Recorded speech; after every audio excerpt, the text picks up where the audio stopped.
En esta segunda sesión de ejemplos vamos a continuar con nuestro proyecto de programación orientada a objetos, en el que estábamos desarrollando una aplicación sencilla para gestionar una biblioteca.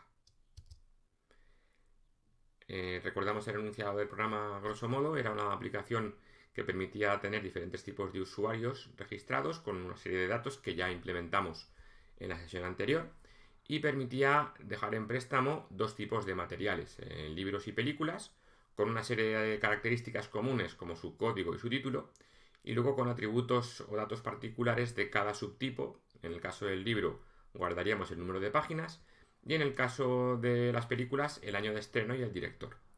Y finalmente habría una tercera etapa que implementaremos más adelante, donde los usuarios podrán realizar préstamos o obtener préstamos de los materiales de la biblioteca.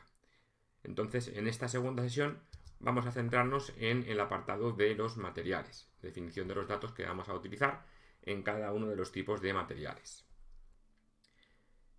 En este caso vamos a analizar cómo estructurar estas clases de materiales. Partiremos de la clase base o padre material, que almacenará la información general de cualquier tipo de material de la biblioteca, en este caso el código del material y el título. Y además añadiremos el constructor o constructores que nos hagan falta, getters y setters, y redefiniremos el método toString que heredamos de clases superiores de la API de C# para poder definir una representación en forma de cadena del objeto que estamos trabajando, y así poder, por ejemplo, mostrar por pantalla la información que queramos con la estructura que queramos. A partir de esta clase material definiremos una subclase libro que heredará de ella e incorporará a lo que ya traiga implícito de la herencia de material sus características propias, en este caso el número de páginas. Añadiremos el constructor o constructores correspondientes, los getters y setters en este caso para el número de páginas, y volveremos a redefinir el método toString para añadir la información en forma de cadena del libro concretamente. Del mismo modo, definiremos la subclase película, que también heredará de material y añadirá a la información de material sus características propias, en este caso el año de estreno y el director, junto con constructor, getters y setters para año de estreno y director, y el método toString. Aprovecharemos también esta sesión para practicar con algunos conceptos vistos en vídeos anteriores, como es el caso del uso de propiedades getSet en lugar de los getters y setters tradicionales, el uso de las palabras reservadas this y base para referirnos al objeto actual y al padre o superclase del objeto actual, y también veremos el uso de la palabra override para redefinir métodos que vengan heredados de clases superiores, como será el caso, por ejemplo, del método toString. Comenzamos analizando la clase base material, donde definimos dos atributos de tipo protegido, puesto que vamos a heredar de la clase, que son el código y el título. En lugar de los tradicionales getters y setters que hicimos en la sesión anterior para la clase usuario, en este caso vamos a utilizar propiedades getSet específicas del lenguaje C#. Definiremos una propiedad, en este caso llamada código, pública de tipo string, que emparejamos con el atributo protegido código, y definimos dentro los elementos get y set que nos van a permitir respectivamente devolver el código asociado y establecer el valor según lo que tengamos en el atributo o la propiedad value, que especificaremos a la derecha de la asignación cuando asignemos el valor a la propiedad. Por otro lado, del mismo modo, definimos también el get y el set para el título, con una propiedad pública string llamada título que emparejamos con el atributo protegido título. A continuación tenemos el constructor, donde asignamos cada propiedad a su parámetro correspondiente, y para esto utilizamos en este caso la palabra this para referenciar cuál de los dos datos es el atributo de la clase y cuál es el parámetro. De este modo podemos llamar a los parámetros del mismo modo que los atributos y poder ver más claramente cuál se empareja con cuál.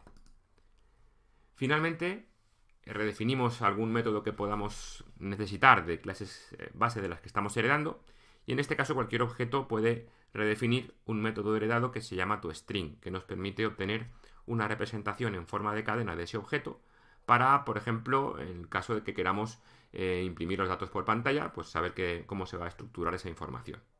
En este caso, los materiales van a mostrar una información general donde mostraremos su código y su título separados por comas. A partir de esta clase base, heredará la clase libro por un lado, que le damos de material, añadimos la información correspondiente, además de la que ya estamos incorporando de la clase material, en este caso añadimos el número de páginas, con su correspondiente pareja de propiedades get y set.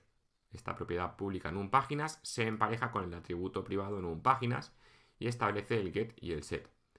En el caso de las propiedades set, podría ser interesante en algunos casos establecer algunas condiciones para que, si el valor que vamos a asignar no tiene demasiado sentido, pues no se asigne o se le asigne uno por defecto. En este caso, por ejemplo, el número de páginas, si vemos que no va a ser positivo, pues le podemos dar por defecto un valor neutro de 0 para detectar así que el número de páginas no se ha especificado correctamente.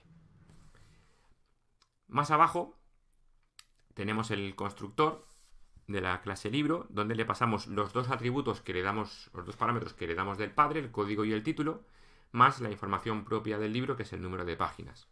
Utilizamos en este caso la palabra reservada base para referirnos al constructor de la clase padre, al constructor de material, al que le vamos a pasar el código y el título del material. Esta línea de aquí en concreto lo que hace es referenciar al constructor de la clase material, este de aquí, al que le estamos pasando el código y el título respectivamente. Y el resto de información propia del libro, en este caso el número de páginas, sí que se establece dentro del constructor de esa clase. Volvemos a redefinir el método toString para, en este caso lo que hacemos es aprovechar lo que estamos mostrando en la clase material y añadirle información específica del libro. Concatenamos toda la información, primero indicamos que se trata de un libro, después mostramos la información base, es decir, el código y el título del material, y finalmente mostramos el número de páginas que tiene ese libro en concreto. De una forma muy similar, implementamos la clase película, que también hereda de material, añade sus dos atributos particulares, el año de estreno y el director, como privados, y las correspondientes propiedades getSet para acceder y modificar cada uno de esos datos. En el constructor, de nuevo, pasamos como parámetros los dos datos que necesita el padre, el código y el título, más los dos datos propios de la película, que son el año de estreno y el director. Y volvemos a llamar con base al constructor padre para que asigne código y título, y el constructor de película se encarga únicamente de asignar el año de estreno y el director. De esta forma evitamos repetir código innecesariamente.